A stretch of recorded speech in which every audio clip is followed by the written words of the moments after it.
The Kelly Cup playoffs get started. Will Reading be able to defend its title? Care to guess how many ECHL alumni are in this year's Stanley Cup playoffs? We'll have the answer. And the league's senior player talks about the postseason. All that, plus plenty of playoff highlights, right now on ECHL Week.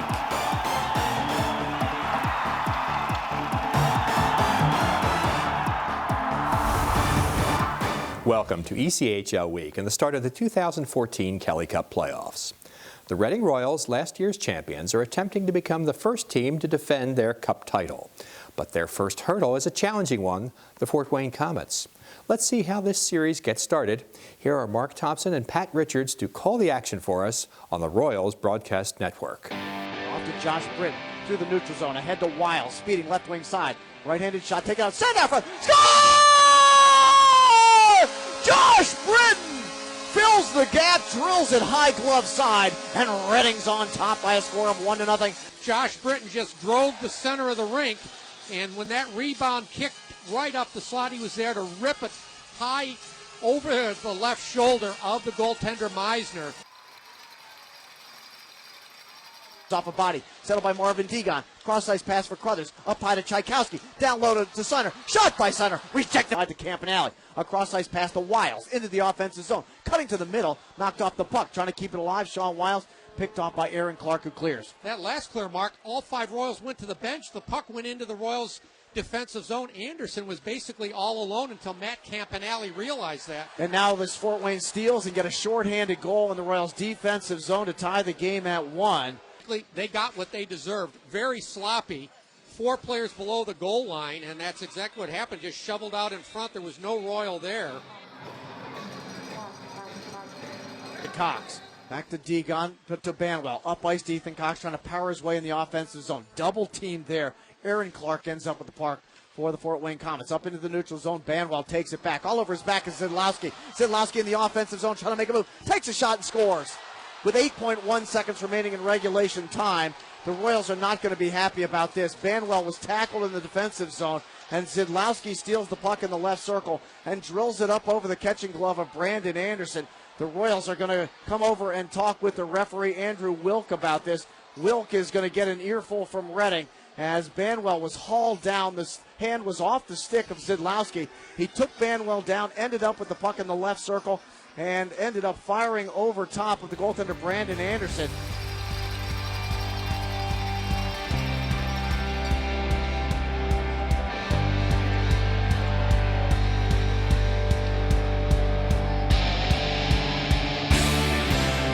In the Western Conference, last year's finalist, Stockton, takes on Ontario, which has been near the top of the standings all season.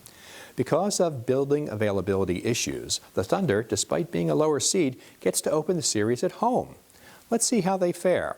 Here are Caleb Lamb and Brandon Kisker describing the play for us on the Stockton Thunder Broadcasting Network. Jonathan Parker, Matt White, and Derek Couture off to the bench area. Thunder come the other way with Langlois. Stangles in front. He scores! Jeremy Langlois! Jeremy Langlois, who was named to the ECHL All-Rookie team, able to get the first goal. Short pass to center, and then it's cleared long for Langlois. Leaves it off for Martin, hustling into the zone. One-on-one, shoots and scores! Joey Martin, the Thunder's regular season team MVP, has made a 2-0 lead. Langlois skates it up. He realized that he wasn't going to get that far, fed it over to Joey Martin, who had position on Cody Saul, and just put that wrister past J.P. Anderson with some confidence.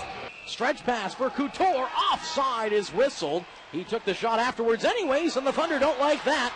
They go in after him to the end boards. 2 players push him. It's Riley Wetmore, the first man in there. The opposing number 29's throwing some punches at each other. Garrett Hunt in there as well, as the 2 captains might have a scrap. At the end of that third period. One more goal, it could have been something. And oh, here's a shot and a score. Kyle Biggis. He is a San Jose Sharks prospect, and his shot from the point goes in past the glove side of Brian Foster. 4:08 left on the clock in this second period. Put a wrist shot through traffic. Brian Foster unable to see through a couple bodies. Power play of the game. Both teams have gone 0 for 2 for both squads. This one knocked around, though, by Ontario, and a shorthanded chance. Carso to the far side. Foster takes one away. Another glove save, and the Ontario Reign players can't believe it. All right, so the Thunder get a second chance. That was a shorthanded opportunity, and they let that one get away from him. So they carry in on the power play. 20 seconds gone in the penalty against Jonathan Parker in the offensive zone. Dangling a shot, they score! Deflected in front, and Ryan Hayes puts the puck in the back of the net. His first of the 2014 postseason. Put this one in the back of the net and make the Ontario Reign pay. 3-1, 7:42 to go here in the third period. The Stockton Thunder with the lead. Everyone attacking, 8 seconds left. Ontario behind their own net. Carso spins away, but he is run out of time. 3-2-1, game, set, match. The Stockton Thunder take game 1 of the Western Conference quarterfinals. They beat the Ontario Reign at home, 3-1. We'll take a break from playoff action to see what's going on elsewhere in the league when ECHL Week continues.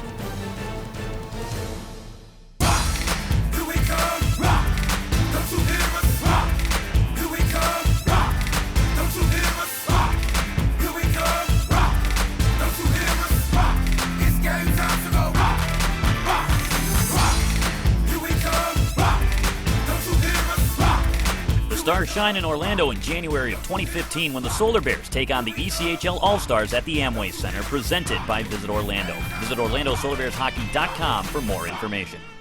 Oh! Checking your fantasy league? Nah, just my 401k statement.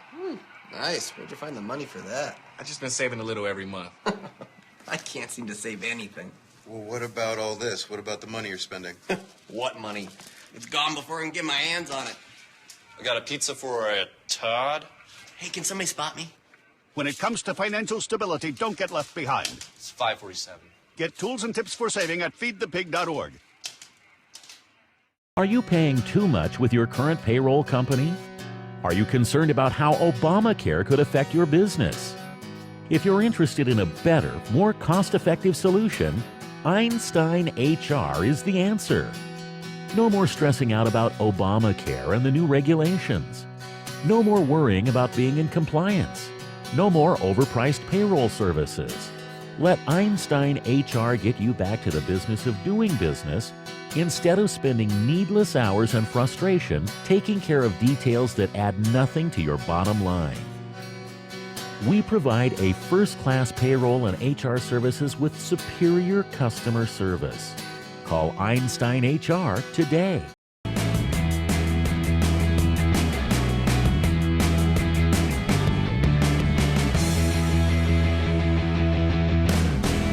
Even with the playoffs in full swing, there are still other happenings taking place around the league. The ECHL's average regular season attendance increased for the second straight year.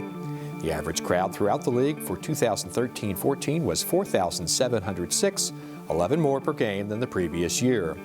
It was the highest average attendance since the 1999-2000 season.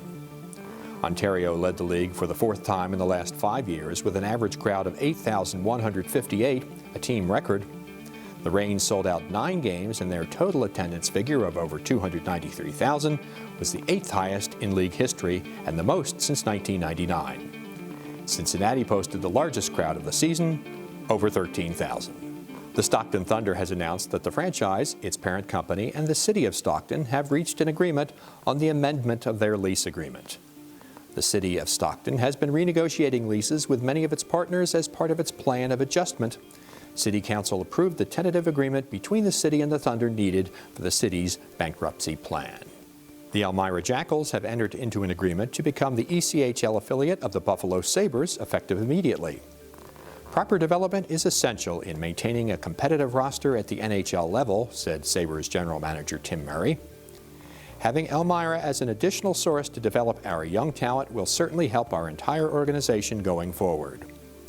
We're proud to have the Jackals as part of our organization, and with the Amerks in Rochester, we now have the added bonus of working with minor league affiliates that are no further than 150 miles from Buffalo, Murray said. The ECHL has 49 former players and 14 coaches on the 16 teams competing in the National Hockey League Stanley Cup playoffs. It's the 9th year in a row that there have been at least 30 former ECHL players, and the 11th consecutive season that over 25 players with ECHL experience have competed in the NHL postseason. As playoff pairings go, the 4-5 matchup, by definition, pits closely matched teams against one another. This year in the West, that means Idaho versus Colorado. The Steelheads won game number 1. Let's check out game 2 of this series. And we'll start in period number 2. Handling the play-by-play duties is Kevin McGlue on 107.9 The Bear. Back for Ostro, ahead now. Young back to Yelansky, near side in front, tip just wide. Ostro behind the net, wraps around to the wide side hash. Sends it upstairs, Young, a blast, scores! Kevin Young, one time, buries it upstairs, Colorado. Converts on the power play and grabs a 1-0 lead. He was a true steelhead killer, and that one was a rocket. And Robinson, I don't know if he even saw that. So Colorado jumps on the power play chance. Raked free by Dodaro, and now Damatillo will reclaim it, leaves it for Kramer. Poke check, grab, Kramer. Down for Damatillo, down low shot, scores! Trent Damatillo, backhand goal. Beats Robinson, glove side high, Eagles up 2-0. Was able to lace that one through traffic and beat Robinson. Had a shield set up in Hudson and Dodaro and put it up top corner. Trent Damatillo, his first playoff point. Now with a full head of steam comes Gardner, barging in, offensive zone through the high slot, sticks it down, low shot, saved by Robinson, and it's taken off the net. What a cheap shot on Nemec there by Mercier. Just barreled into Nemec and now drives him down to the ice. What a cheap, dirty hit by Justin Mercier. Rolls deep into the Eagles zone. Birch quickly up with it. Slices through the trapezoid deep in his own zone. Builds up speed. Out to the red line. Arcs over left wing side into the offensive zone. Play it behind him. Goes cross ice. Looking for Ostro. Hopped away. De Castroza racing up 2-on-2. De Castroza cutting in wide side. Shot, scores.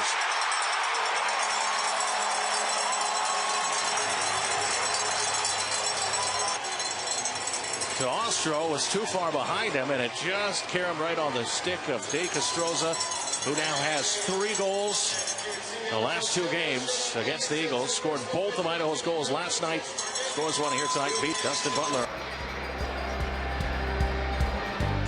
Extra attacker on the ice. Face off just outside the Eagles zone. Colorado wins it.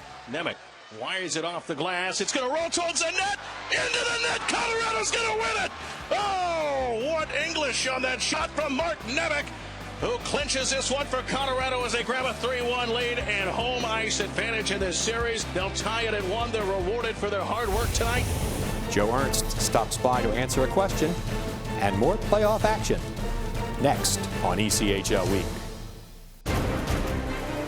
Where have hundreds of NHL players gotten their professional starts? The ECHL. And where do you find out about the ECHL? ECHL Week. On television or online, ECHL Week is the only show that brings you everything that's happening league-wide. Every week, watch ECHL Week. If you were any closer to the action, you'd be in the lineup.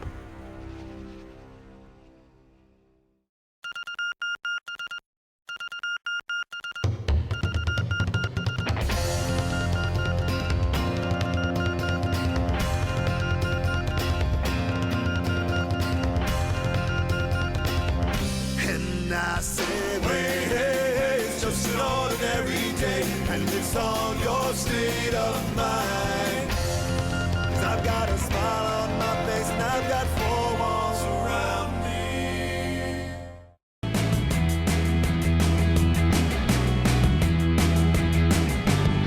I'm Aaron Dell, the Utah Grizzlies. You're watching ECHL Week.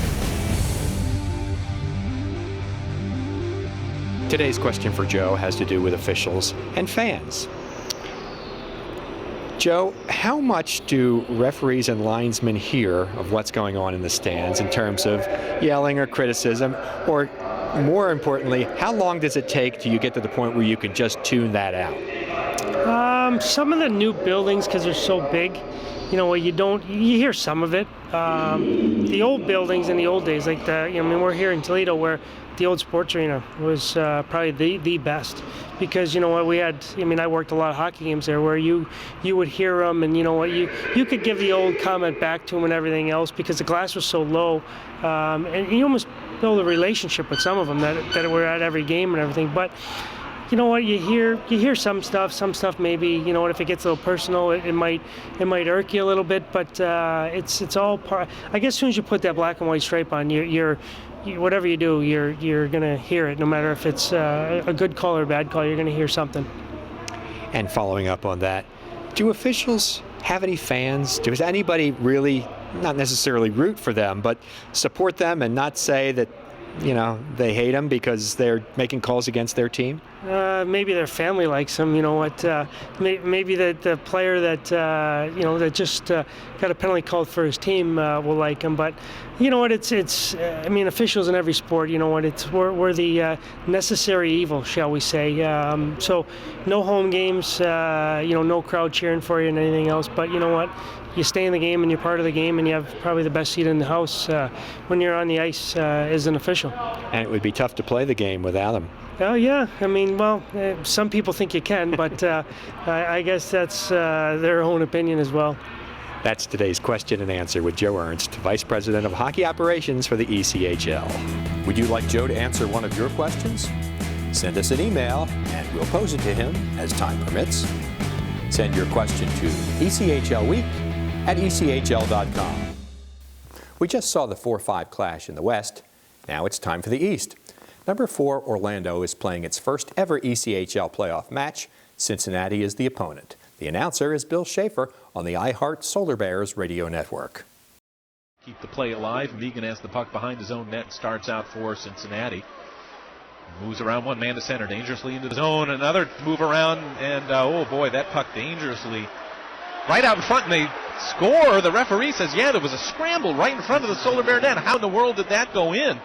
Wade Megan's individual effort, he just barreled, he put his head down, he barreled it. For your Orlando Solar Bears, man, it has been long overdue. We can't wait to see what happens here as this series goes on. The Solar Bears have the puck in the Cincinnati zone. Mickey Lang with the puck behind the net, centers it right out in front to Cephas. Cross-ice pass, beautiful play, and they score!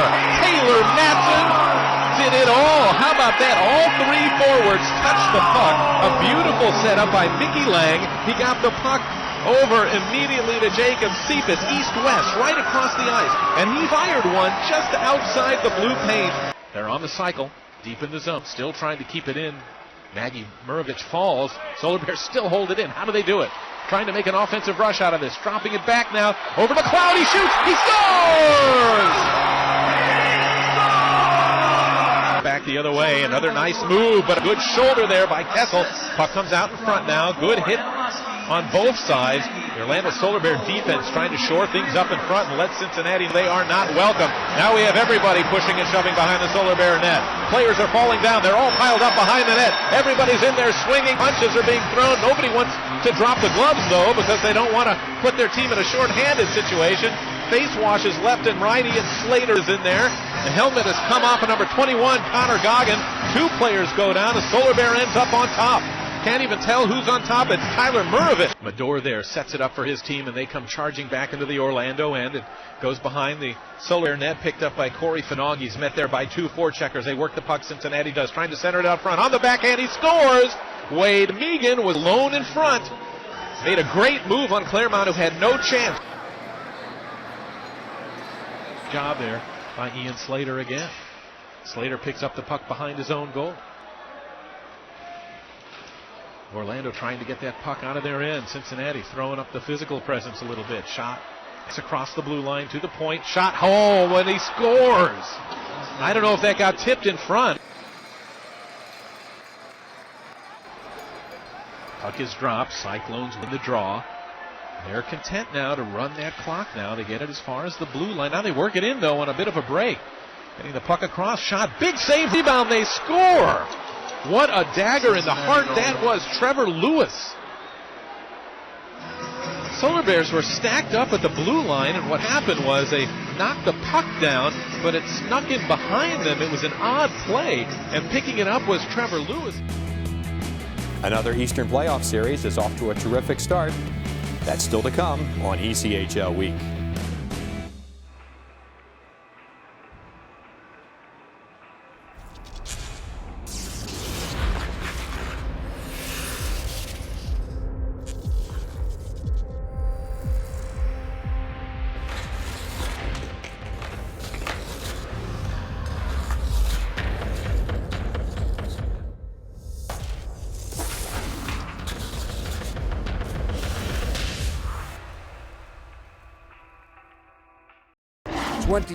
Years of great moments.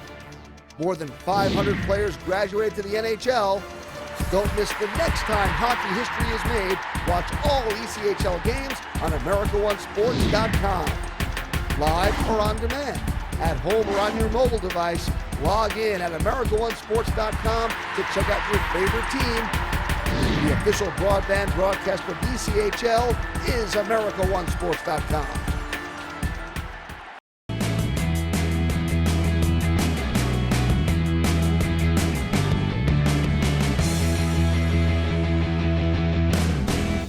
When it comes to dealing with the playoffs, who better to talk about preparation than the man who's within 23 contests of being the ECHL's all-time leader in games played? Our Ben Height reports. It's the time of year that all players look forward to. The ECHL playoffs have begun, and the teams are preparing for the long, arduous journey ahead in hopes to win the Kelly Cup. Although not all the players in the league make the postseason, the ones that do realize how fortunate they are and don't want to waste the opportunity. We met up with one of those players, Sam Fatorik of the Kalamazoo Wings. Sam is currently the oldest active player in the league and has been through the ropes many times in his career and understands what is ahead for him and his teammates this postseason. You get to really scout the other team, you get to go at it and really battle every night. Just find your weaknesses, find their weaknesses, try and exploit them. And you're playing because you love it. You want to win the cup at the end of the season. You want to be the last team standing. There's no better feeling than going into the playoffs on a high and continuing through the series. Do you each year kind of take it in more and more, not knowing whether it'll be your last time there? Yeah, no question. I mean, last year was a bitter pill to swallow, not knowing if I was coming back or not, and same thing this year. But this year, we've had a different attitude the whole season. We've had a drive and a desire, and for me, definitely. I mean, you never know when it's going to end. So I'm looking at every season like it's my last season, and there'd be nothing better than to go into this playoffs and win the whole thing. I'm Ben Height, reporting from ECHL Week. Fatorik and his teammates are facing Greenville in the first round of the postseason. Let's pick up Game 1 of this series in the second period with Andy Zilch on the Greenville Road Warriors Broadcast Network. He wasn't given much room there for a rebound, and luckily it bounced right away. Now there's another drive on net by Fatorik. Gobbled up once more, and now some shoving in front of the net. And two Wings players go down to the ice, Taylor and Pecan. And Pecan and Clark looking at each other. Pecan, I think, doesn't know that Clark fights anybody of any size. Pecan is 6'3", and Clark willing to go with the taller player. Played up for Rowe, and he's going to turn on the Jets. Rowe up ice. On the left wing, he'll manage to play it over to the Valorant. A one-timer, he scores! Road Warriors go on top 1-0. Valorant, a one-timer, fed from Rowe. And plays it up to Valorant, who's fresh out of the box. Valorant charging into the Kalamazoo zone. He'll wait for Cameron to join the play, and a shot is blocked by the diving forward Pecan. Now another drive by Cameron. He shoots and scores. Cameron off the near boards puts the Road Warriors on top 2-0. Vayu along the far wall wins a battle against Johnston, and then a low drive pad save made by Mission, and the rest of it caught the boards in the near corner. Kyle Jean there in the corner to try and dig it loose. They'll get to it, flip it along the blue line, but Reed keeps it in with a kick to Vayu, a shot and a goal.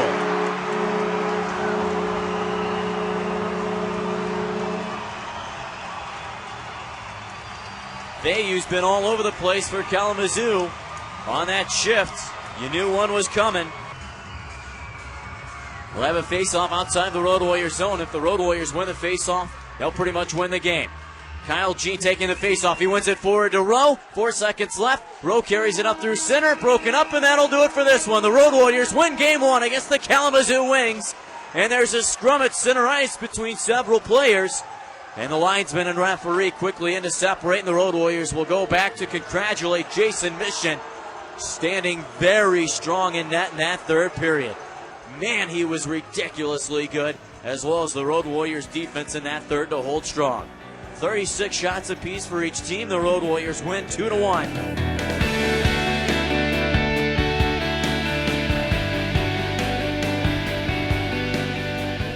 That wraps up today's show. There's lots more postseason action to come when we meet again, but until then, keep following the Kelly Cup playoffs with us on Twitter and Facebook. Until next time, make it a good week. Make it an ECHL week.